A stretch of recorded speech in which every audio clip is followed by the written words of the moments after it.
My dearest friends, praise be unto the 12 for delivering you from the clutches of treachery. Father! Pippin, my son, and Master Papashan besides. Forgive me, Father. I should have been at Her Grace's side. Save your tears. The Sultana yet lives. You. It was I who arranged this gathering. And judging by your perplexed expressions, it would seem introductions are in order. I am Dulala, head of the Order of Noldthor, and member of the Syndicate. What you said about the Sultana, is it true? Is she alive? Young lady, I understand you were with the Sultana when she drank from the poisoned goblet and collapsed. Would I be correct in assuming that you did not personally verify Her Grace's vital signs? Why ask when 'tis plain you know the answer? Calm yourself, General, and let me finish. The truth is not as you imagine it. You are all victims of a most ingenious ruse. A ruse conceived to eliminate the threat posed by Teleji Adeleji. 'Tis my belief that Teleji plotted the Sultana's assassination alone, but that Lolorito caught wind of his plot and exploited it to his own ends. He sought to manipulate you into eliminating Teleji for him, and you duly obliged. At one fell swoop, he removed his two foremost rivals, all the while remaining above suspicion. God strike me down for a fool. But the Sultana, how can it be that she lives? She lives because Lolorito willed it. Her own lady-in-waiting is but one of his many little birds. By her sleight of hand, the poison was switched for a less deadly draught before it could reach her mistress's lips. Some manner of sedative, perchance, of a potency sufficient to induce a slumber like unto death. Were I to guess, I would say Her Grace is being held somewhere, dreaming dreams of a brighter Uldar, even as we speak. Oh, Nanamo. I will never forgive Lolorito for his part in this. Though Lolorito's hands are far from clean, they did pluck Her Grace from the jaws of death. That must count for something. And though one may call the man's methods into question, it cannot be denied that he knows the value of stability, to the very gill, like as not. He craves power, 'tis true, but he has no desire to depose the Sultana. I had never taken sides in your feud with the monetarists, but it was not for want of concern for our nation's welfare. Indeed, 'twas out of the desire to see order restored that I furnished your Far Eastern friends with information and arranged this gathering.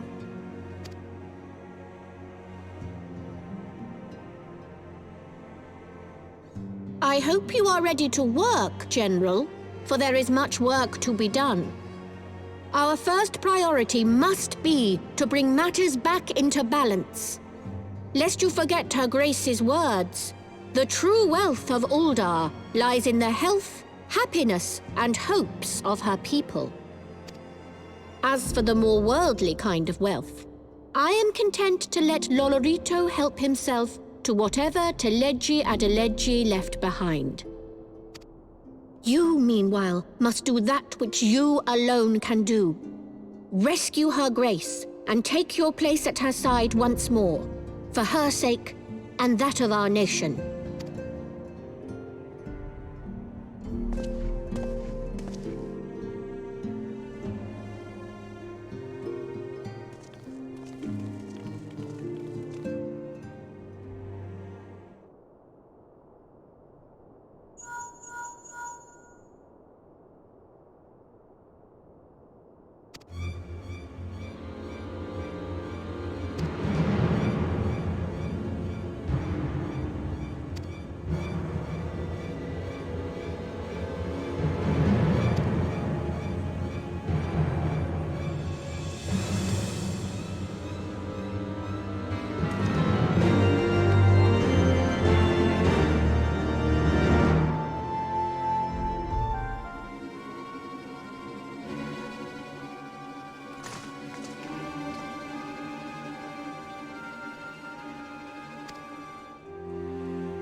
Ishgard cannot well endure another assault. Even should her knights succeed in turning back the Horde, the casualties will be catastrophic. But what other choice do we have? It's not like we can talk it over with them. Dragons and men aren't exactly on speaking terms. With certain notable exceptions.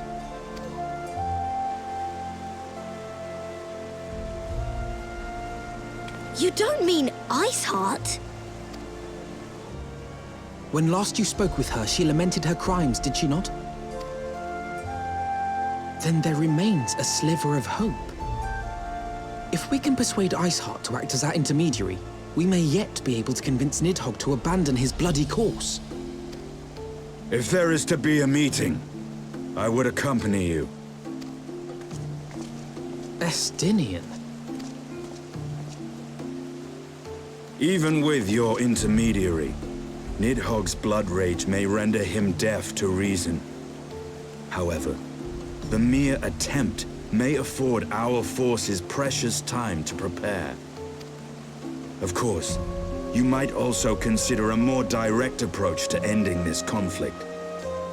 With the power of the Eye at my disposal, and the vaunted strength of the Warrior of Light, we could conceivably slay the beast outright.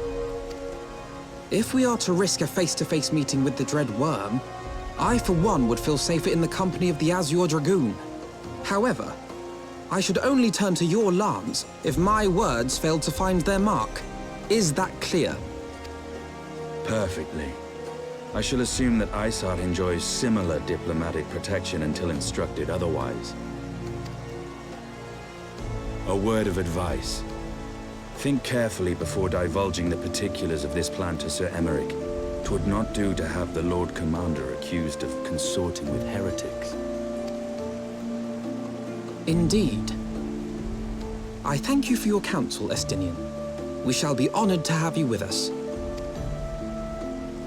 I am glad to be of service.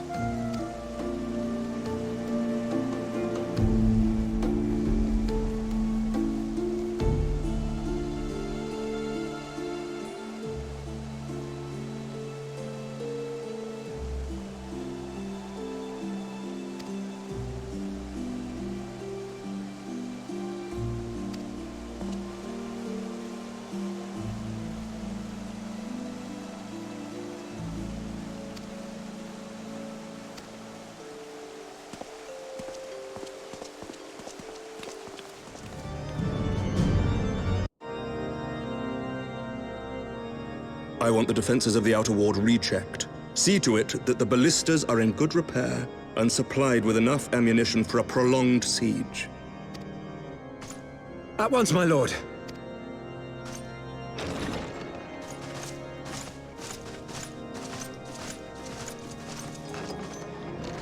Ah, 'twould seem I have visitors. And unlike those massing beyond our walls, these ones are welcome. Pray forgive us for interrupting you in the midst of your preparations, Sir Emeric, but our suit concerns the impending assault. To speak plain, we believe there is a chance the invasion might be halted before it even begins.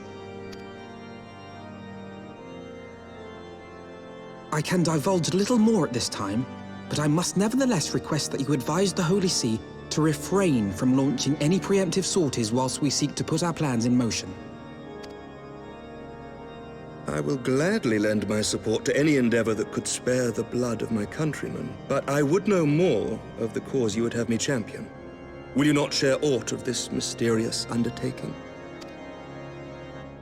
Know that I have offered my lance to aid in this endeavor. I cannot claim that its success is assured, but our actions should serve to delay Nidhogg's advance at the very least. Which is more than can be said for the ill-conceived counterattack advocated by the sea's more vocal crusaders. They offer glorious death, but little hope of victory. Aye, their proposal does not inspire confidence. Our resources should rightly be spent shoring up the city's defenses. The Azure Dragoon and the Warrior of Light sallying forth together to face the dread worm Nidhogg.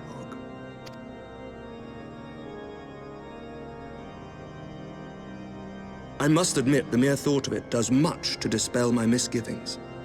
Go then. Carry out your plan. I shall do what I can for you within the Holy See.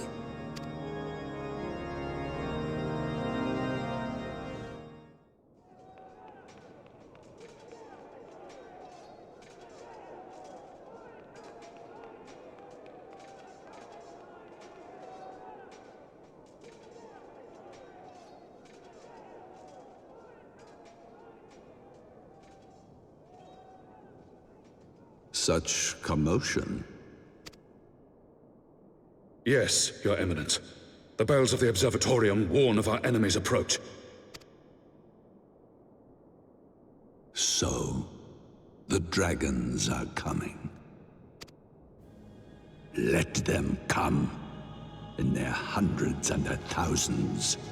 With the divine blade in our hands, we shall rend their flesh and drown the heretics in their master's blood.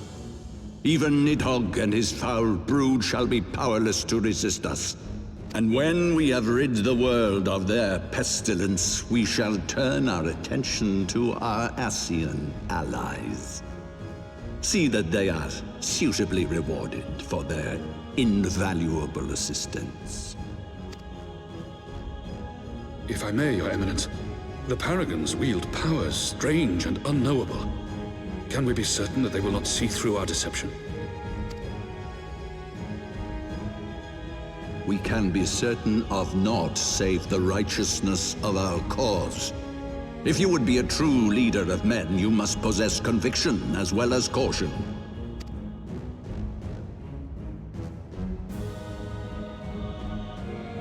We seek to excise the root of an evil that has blighted us for 1,000 years. The risk is worth the reward. And what of Estinian and this Warrior of Light? They have plans of their own. Leave them to their purpose. We must each play the role we have been given. You and your chosen brothers most of all.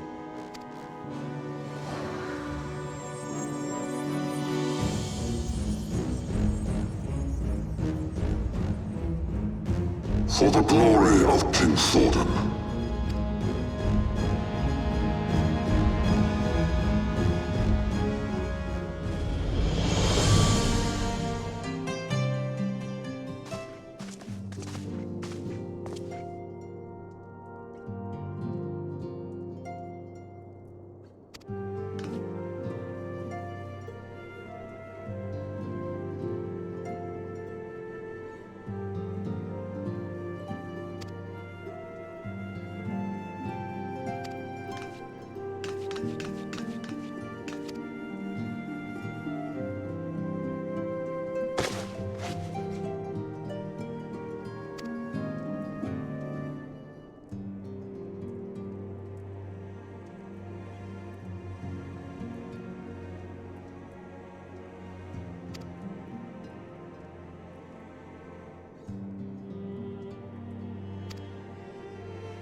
guard is down.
No focus. Release!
Ah, I should have known it would be you.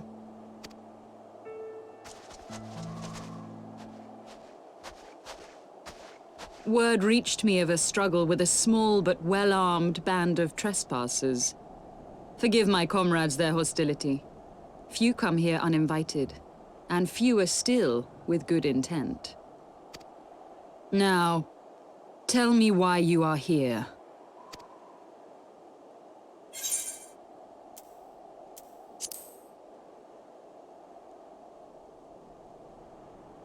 So, you seek to stem the Dravanian tide with talk? A romantic notion. If you but knew the truth, the spark which lit the flames of this animosity, you would understand the futility of your quest. Shall I relate it to you? The sordid history my gift has shown me. That which the Holy See has taken such pains to suppress.